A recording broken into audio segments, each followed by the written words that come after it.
오늘 다 같이 일어나셔서 성경 봉독하시겠습니다. 오늘 저희들이 주신 말씀은 요한복음 19장 23절부터 27절까지입니다.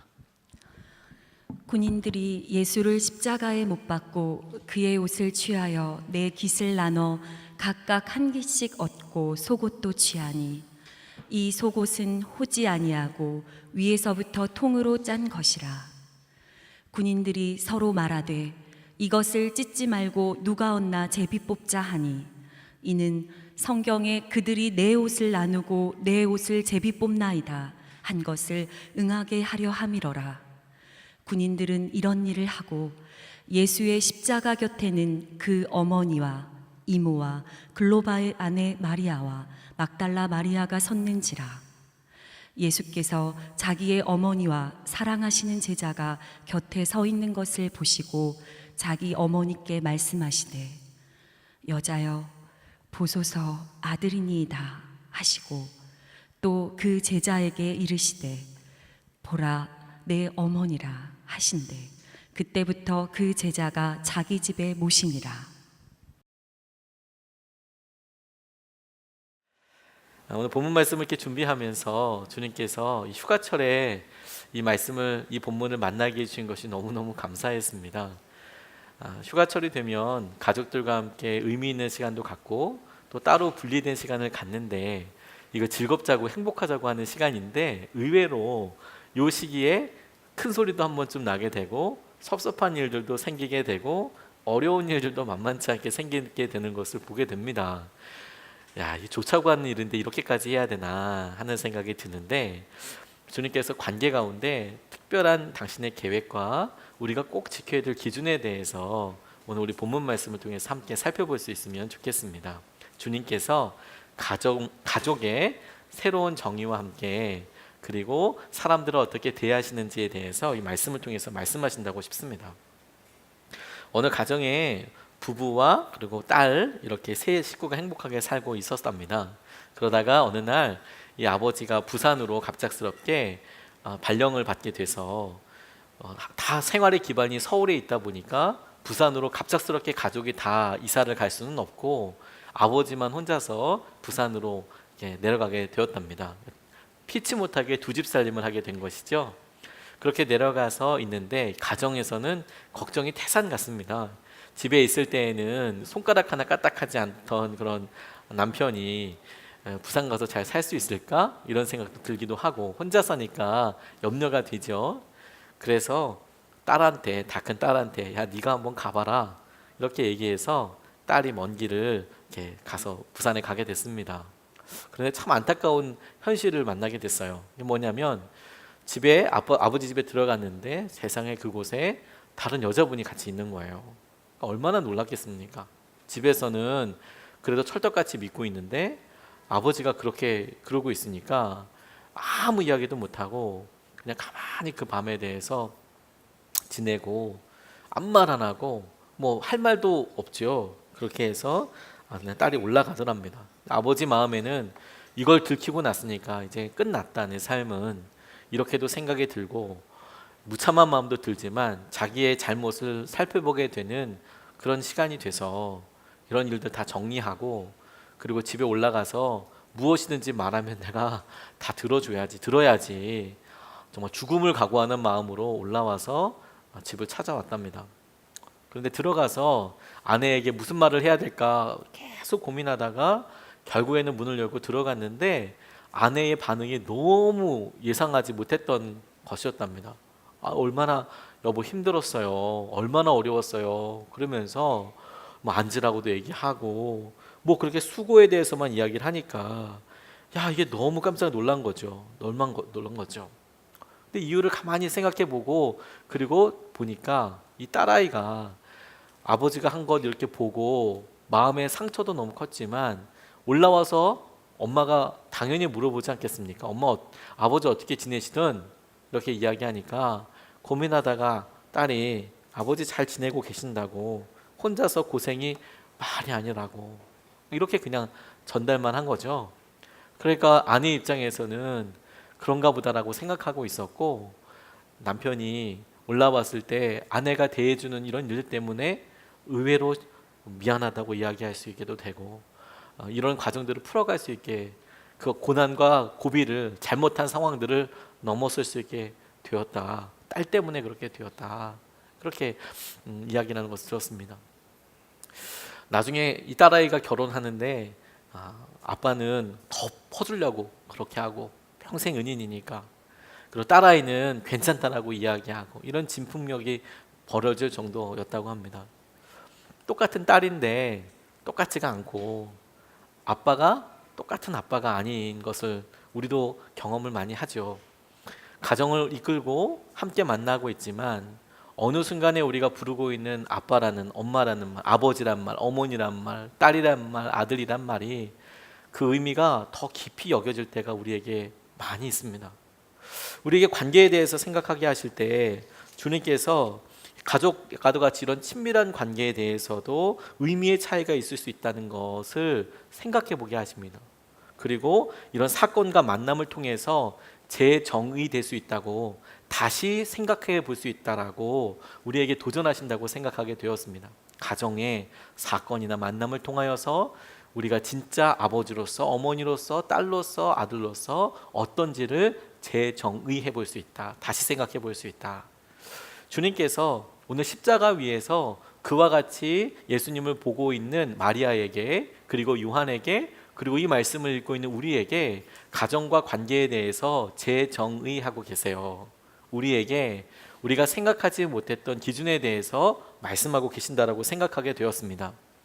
오늘 본문 말씀의 배경은 예수님께서 십자가에 달려 계신 상태에서 그 예수님을 모독하기 위한 행동이자 또 군인들의 유희거리로 예수님의 옷을, 겉옷을 찢어서 서로 나눠 갖고 그리고 예수님의 속옷, 우리가 지금 생각하는 속옷이 재봉되어 있고 이런 형태가 아니라 당시에는 긴 옷을, 긴 천을 그냥 몸에 잘 감고 흘러가지 않도록 이렇게 묶고 다녔는데 그런 속옷의 역할을 하는 긴 천을 누가 가질 거냐, 이건 잘라서는 의미가 없으니까 누가 가질 거냐, 보는 앞에서 제비를 뽑는 것을 통해서 모욕감도 줄 뿐만 아니라 말씀이 이루어지기 위한 행동이었다라고 말씀은 이야기하고 있지요.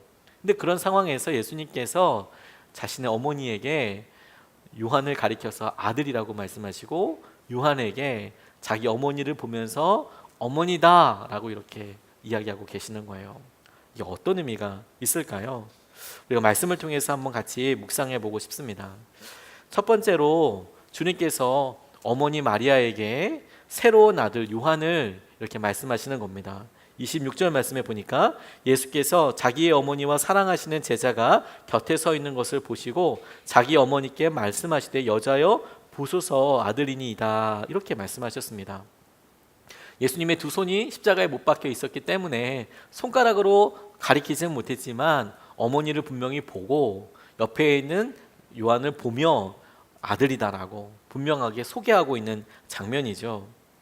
육신의 어머니가 마지막까지 예수님의 순간을 지키고 있는 겁니다.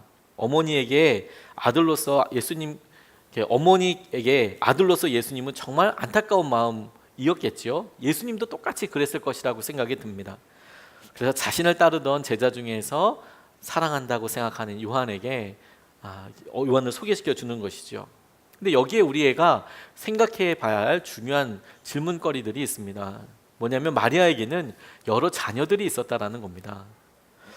즉 예수님의 동생들이 있었습니다. 마태복음 13장 55절 56절 말씀에 보면 이는 그 목수의 아들이 아니냐 그 어머니는 마리아 그 형제들은 야고보 요셉 시몬 유다라 하지 않느냐 그 누이들은 다 우리와 함께 있지 아니하냐 그런즉 이 사람의 이 모든 것이 어디서 났느냐 이렇게 이야기하고 있습니다.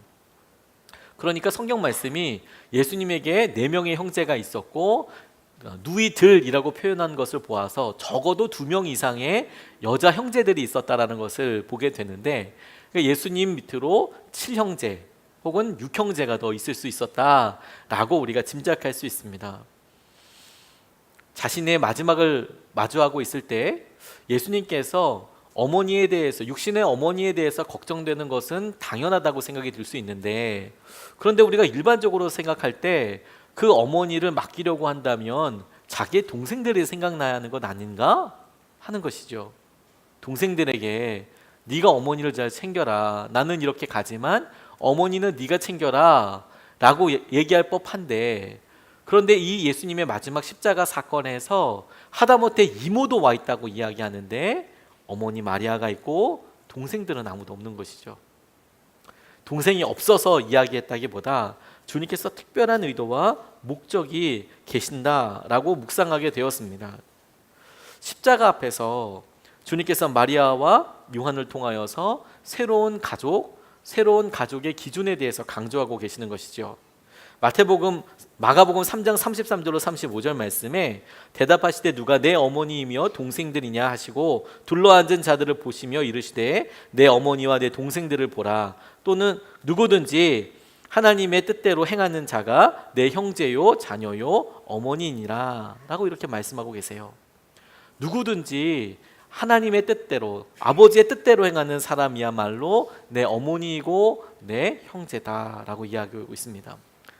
자기 마리아에게 오늘 이 말씀을 통하여서 오늘 본문 말씀과 함께 적용해 본다면, 십자가 앞으로 나와 있는 마리아, 하나님의 뜻대로 살아가는 사람이 내 어머니이고, 그리고 십자가 앞에 나와 있는 제자 요한, 그가 내 형제이고, 주님의 뜻대로, 하나님 아버지의 뜻대로 살아가려고 하는 사람이 귀한 과정이고 새로운 관계다라고 말씀하신다라고 붙잡을 수 있게 되는 것이죠. 우리는 혈연 관계를 중요하게 여깁니다. 그래서 부모님으로부터 받은 피에 대해서 이야기하는데, 주님께서는 십자가 바로 앞에서 예수 그리스도의 보혈로 인하여서 이루어진 피의 가족, 그리스도의 보혈로 이루어진 가족에 대해서 말씀하시고 우리에게 원하고 계신다라고 붙잡게 됐어요. 부모 자녀 사이에 주고받는 사랑에 대해서 여러 연구들이 있습니다. 그리고 다른 여러 사랑의 표현들, 사랑이라고 이야기할 수 있는 관계들 가운데 부모 자녀들 사이에만 할 수 있는 사랑과 깊이가 있는 것에 대해서 다들 인정합니다.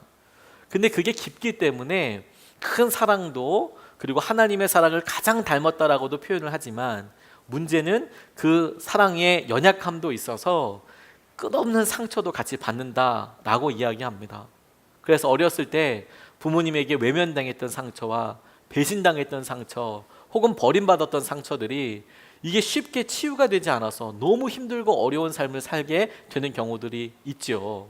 근데 그 전에는 이걸 무엇으로도 해결할 수 없다라고 생각하다가 최근에 여러 연구들과 실험들을 통해서 그게 아닌 대안이 있는 것을 발견하게 됐습니다.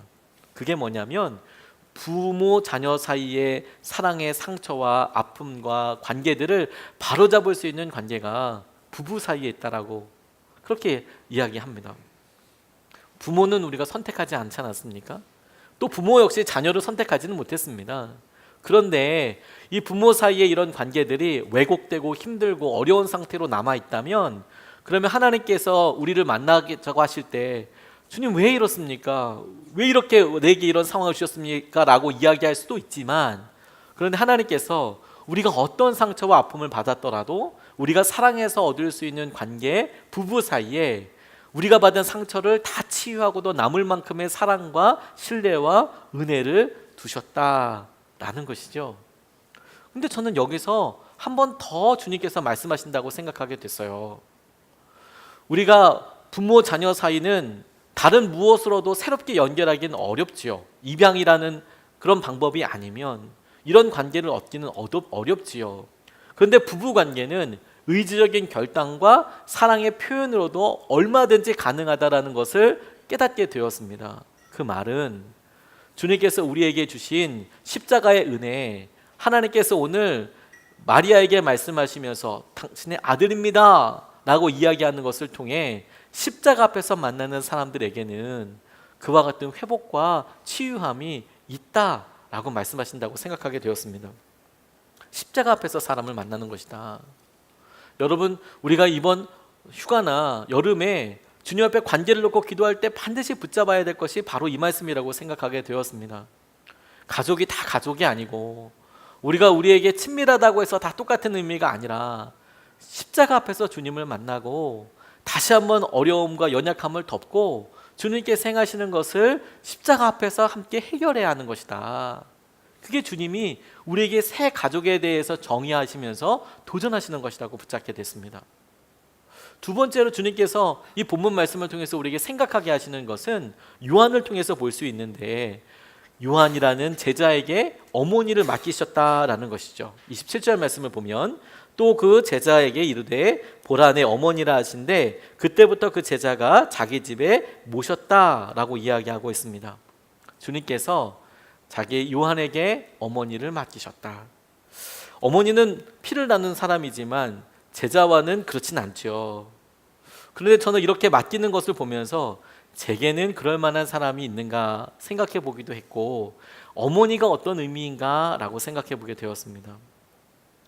주님께서 그에게 허락하신 마리아는 그냥 어머니였죠. 육신의 어머니. 그리고 거룩한 사람도 아니고 예수님을 낳았을 뿐이고 그를 육신의 아들로서 사랑하기에 마지막 순간까지 지키러 온 그런 여인이었습니다. 근데 그런 여인을 제자에게 맡긴다. 그 둘이 사는 게 쉬웠을까? 그게 어떤 의미였을까 생각해 보게 된 것이죠. 저희 부모님께서 지난주에 교통사고를 당하셔서 경미한 교통사고지만 나이가 있으셔서 병원에 입원을 하셨습니다. 그래서 오랫동안 치유를 받으시느라고 제가 오고 가면서 계속 뭐 필요한 것들 있으면 갖다 나르고 뭐 전화도 하시고 뭐 그렇게 합니다. 항상 부모님을 만날 때마다 감사하고 사랑도 하지만 제가 어머니를 생각하면서 그런 생각을 했어요. 제가 아무리 담임 목사고 뭐 어떤 일을 하고 있어도 제 삶의 정확한 단면이 드러나게 되는 존재? 제가 목사로서가 아니라 저의 모든 것을 알고 있어서 그냥 그대로 대하는 존재라는 거죠. 그래서 병원에 이렇게 가면 어머니가 밥이라도 함께 먹으러 가자고 굳이 그 병원밥을 먹고 가라고 그러시는 거예요. 앉아서 베드에 앉아서 다리 아프다고 옆에 있는 빈 베드에 좀 앉으라고 계속 그러세요. 저는 괜찮다, 나 서서 있어도 정말 된다고. 근데도 굳이 앉아서 식사 때가 되면 굳이 그 병원밥 하나 남기셔가지고 이거 먹고 가야 된다고 얘기하시는 거예요. 병원밥을 딱히 싫어하지도 않지만 딱히 병원밥을 먹고 싶지도 않거든요.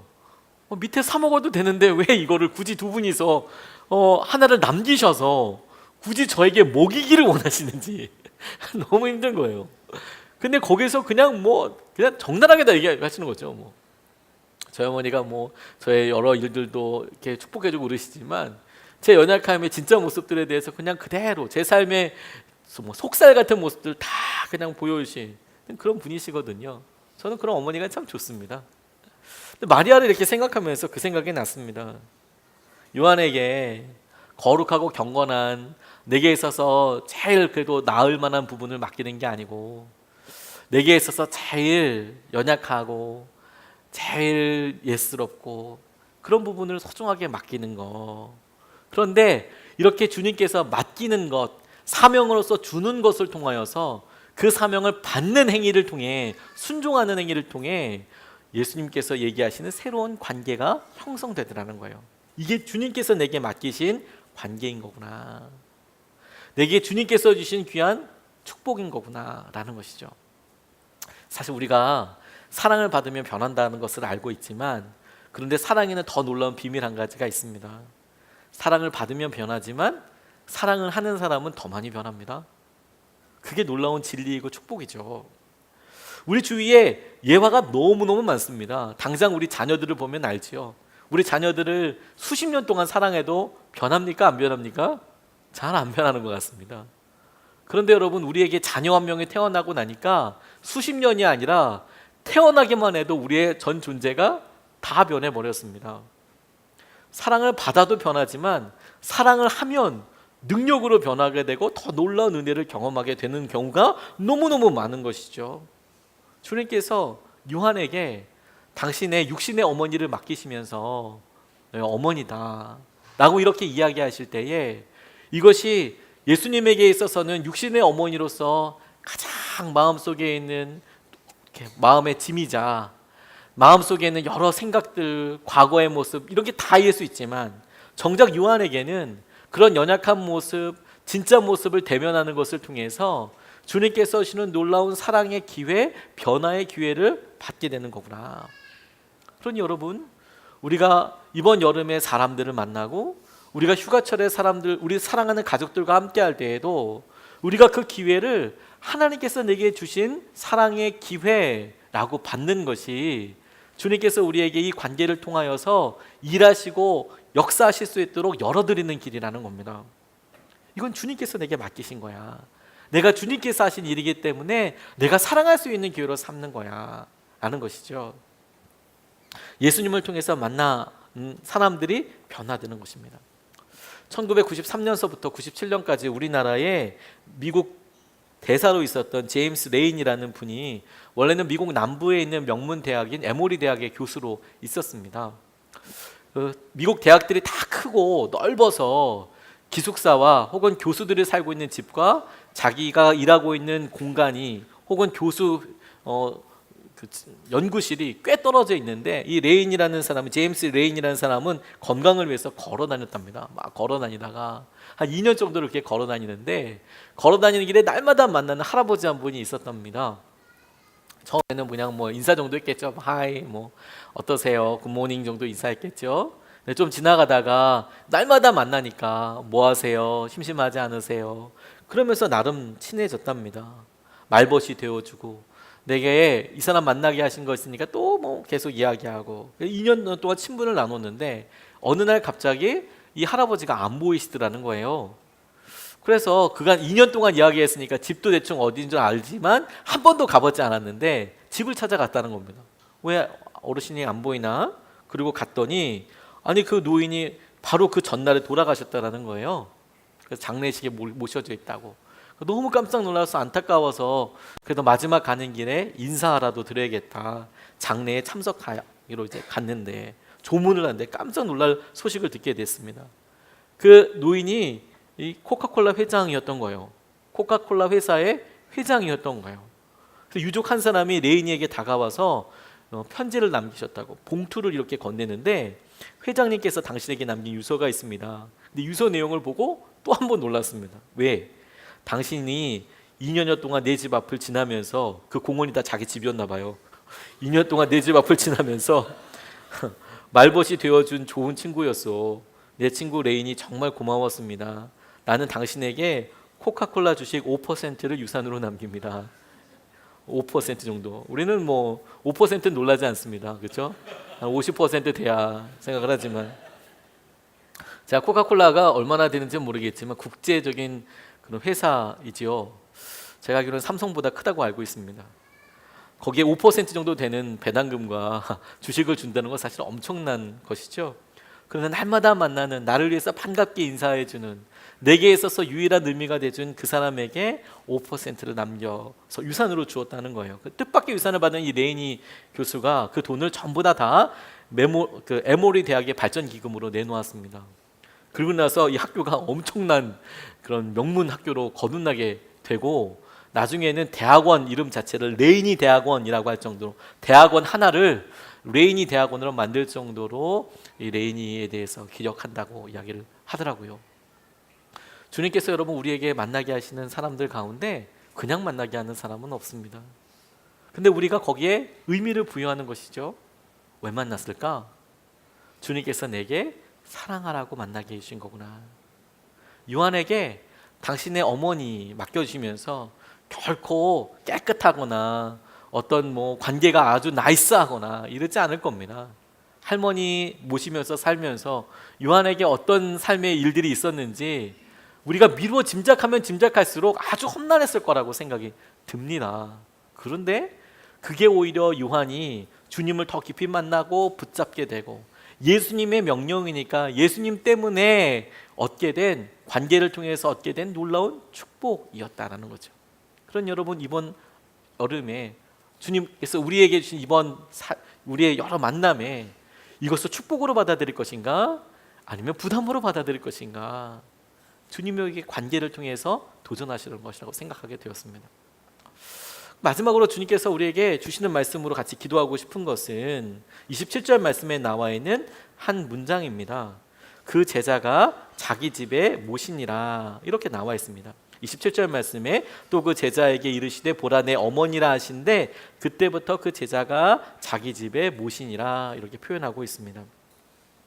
이것을 헬러 원어로 찾아보면 집이라는 단어가 이디오스라는 단어를 사용하고 있습니다. 이 이디오스라는 단어에 여러 파생된 단어들이 있는데 그 중에 하나 우리가 잘 알고 있는 단어가 얼간이라는 뜻의 이디어트라는 단어가 이 이디오스에서 왔습니다.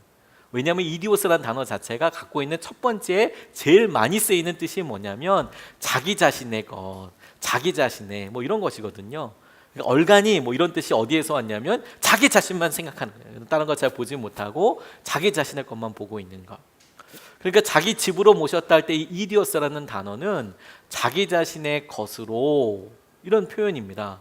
그리고 복수용으로 쓰일 때 집이라는 뜻으로도 쓰이게 됩니다. 의미가 확장돼서 그렇게 쓰이는 것이죠. 그리고 모셨다라고 나와 있는 이 단어가 람바노라는 단어를 써서 취하다, 영어로는 take라는 단어를 쓸 수 있습니다. 자기 자신의 집으로 자기 자신의 것으로 이 마리아를 취하였다. 어머니를 통해서 어머니라고 하셨으니까 내가 어머니로서 이것을 나의 어머니로 붙잡았다, 취하였다, 이런 의미로 자기 집으로 모셨다, 이렇게 해석을 한 겁니다. 그런데 이게 우리에게 주님께서 구체적으로 우리의 만남을 통해서 보여주실 때 우리에게 주시는 도전이라고, 방법이라고 생각하게 됐어요. 주님이 보여주신 여러 관계들을 내가 그렇구나, 축복이겠지라고 생각하는 수준이 아니라 실제로 내가 나의 집으로 모시는 일, 나의 문제로 잡는 것, 나의 일로 내가 생각하는 이런 과정을 통해서 하나님께서 놀랍게 우리에게 주신 은혜를 누리게 하여 주시는 것이죠. 저는 이번에 아이들과 함께 기도하면서 참 큰 은혜를 받았습니다. 이번에 아이들을 위해서 우리 전희준 권사님도 간증해 주셨지만 우리가 다 같이 같은 카톡방에 묶여 있습니다. 아이들을 위해서 이렇게 기도하는데 아이들에게 어머니들이 주로 많이 기도하잖아요. 근데 사실 아버지들도 억울합니다. 우리도 기도 많이 하거든요. 아이들을 위해서 기도 많이 합니다. 그래서 제안을 했어요. 우리 카톡방에 아버지들도 다 초청해라. 그래서 아빠들도 기도하고 있다는 걸 보여주자. 그래서 막 10시 이럴 때 뭐 이렇게 남기시고 그래요. 아멘. 제일 늦게 남기시는 분들. 우리 전희정 권사님은 해외에 있으니까 막 10시에 남기기도 하고도 그렇습니다. 아침에 바빠서 일 못 보시다가 저녁에 호텔에 가서도 꼭 아멘, 아멘 기도했다고 막 남기세요. 우리에게 아이들을 위해서 기도하는 거 참 큰 기쁨이거든요. 그런데 이 일을 되면서 하나님께서 굉장히 소중한 기억 하나를, 간증 하나를 우리에게 붙잡게 해주셨습니다. 단기 선교를 내일 가면 주로 내일 갈 단기 선교를 어저께 결정할 수는 없습니다. 일본까지 가려고 하면 보통 이런 일들은 2달 혹은 3개월 전에, 2개월 혹은 3개월 전에 다 결정을 하게 되어 있어요. 그리고 티켓팅을, 비행기 표를 끊어놔야 비교적 저렴한 가격에 갈 수 있습니다. 뭐 원한다고 바로 다음날 갈 수 있는 경우는 많지 않습니다. 그러니까 2달 전, 3달 전에 아이들 단기 선교를 보낼 건가, 어떻게 할 건가 같이 분별하고 있을 그때에 일본에는 엄청난 일들이 많이 일어났습니다. 대표적인 게 오사카에서 엄청난 지진이 있었습니다. 정말 힘들었습니다. 갑자기 그 지진이 막 여러 번 여진도 오니까 아주, 저도 오사카에 계신 선생님들, 우리 선교사님들 어려움 당하시지 않는가 진짜 걱정이 되더라고요. 그런데 우리 아이들을, 오사카는 아니지만, 오사카는 멀리 떨어져 있지만 요코하마로 보내는 게 순간적으로 염려도 되죠. 더군다나 남서부 지역에 비가 엄청나게 많이 온 겁니다. 와, 이거 뭐 기후가 왜 이런 거야? 이렇게 또 질문도 하게 되고. 그러니까 여러 예전에 있었던 일들이 생각이 나는 거죠. 아, 일본이 안전할까? 그리고 이렇게 뭐가 일어났는데 사람들이 자꾸 뭐 큰 지진이 올 것이다, 뭐 어떨 것이다, 막 이렇게 겁을 주니까 이거 어떻게 해야 되나? 라는 고민을 사실 저도 안 해보지 않았습니다. 그런 생각들을 당연히 부모로서 떠올리게 되죠. 그러니까 이제 기도하게 되는 거예요. 이거 어떻게 했으면 좋겠나? 그리고 학부형들도 같이 기도하면서 아이들 이런데 일본에 보내야 할까요? 조심스럽게 이제 기도하면서 분별하게 되죠. 그런데 이렇게 기도하다가 하나님께서 가는 게 맞다라고 생각하게 해주신 계기가 기가 막혔습니다.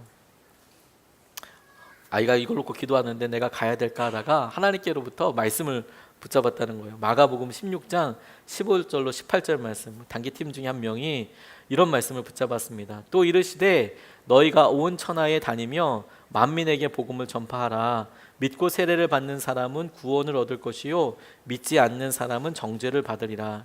믿는 자들에게는 이런 표적이 따르니 곧 그들이 내 이름으로 귀신을 쫓아내며 새 방언을 말하며 뱀을 집어 올리며 무슨 독을 마실지라도 해를 받지 아니하며 병든 사람에게 손을 얹은즉 나으리라 하시더라.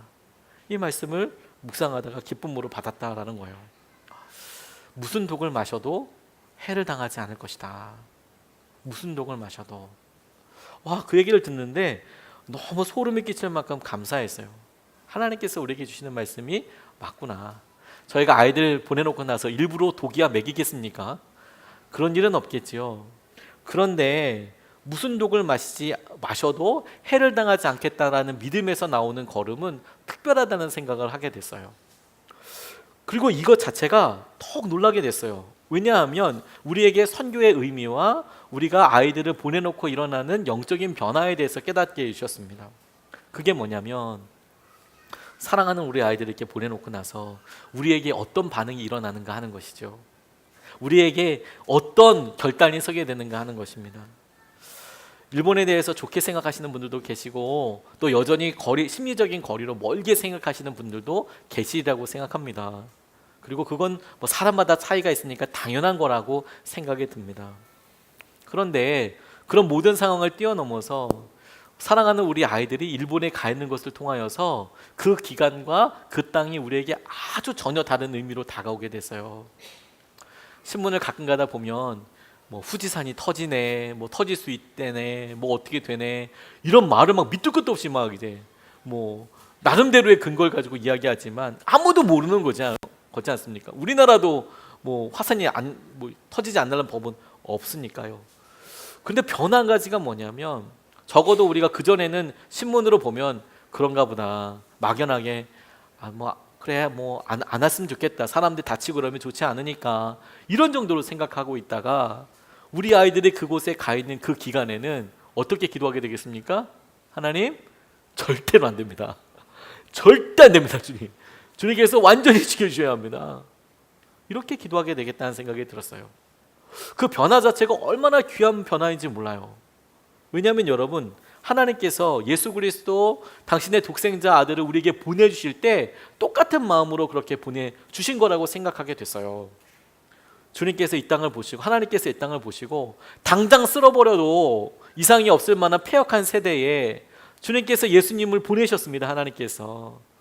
그리고 예수님이 이곳에 계시는 것으로 말미암아 예수님께서 이곳에서 사역을 하시고 예수님께서 이곳에 그 패역한 사람들을 만나서 복음과 전도의 기회를 삼으실 때에 하나님의 마음에 이 땅은 어떻게 보였을까 하는 것이죠. 당장 멸하여도 부족함이 없을 이 땅이 예수님께서 오셔서 활동하시는 것을 통하여 이 땅은 정말 소중하고 이 땅은 반드시 주님께서 사시는 동안에 지켜야만 하는 그런 세상과 의미를 갖게 되는 것이죠. 뿐만 아니라 예수님께서 십자가를 지시고 돌아가시고 난 이후에 이 땅은 당신께서 피값으로 바꾸신 사람들이 여전히 살고 있는 땅이 되는 겁니다. 그리고 그 사람들이 소중하게 여겼던 자녀들과 그 사람이 목숨을 바쳐서 기도하고 전도했던 지역과 민족이 살아가는 땅이 되는 것이죠. 그러니까 예수님께서는 막연하게 멀리 있는 누군가를 위해서 기다리는 것이 아니라 그 사랑의 끈을 쫓아서 내가 정말로 목숨으로 바꿨던 사람들이 여전히 의미 있게 살아가는 그 땅을 지키고야만은 은혜와 그리고 당신의 보호하심을 더하시는 것을 알게 해주셨어요. 우리가 믿음으로 주님께서 하시는 관계를 람바노 붙잡는다는 것은 주님께서 내게 주신 이 관계를 나의 집으로 모셔간다라는 것은 나의 것으로 내가 취한다라는 것은 우리 삶에 주님께서 주신 것을 내 자녀, 내 마음, 내 삶, 내게 행하시는 것들로 소중하게 받아들인다라는 거예요. 내 자녀가 그곳에 있으니까.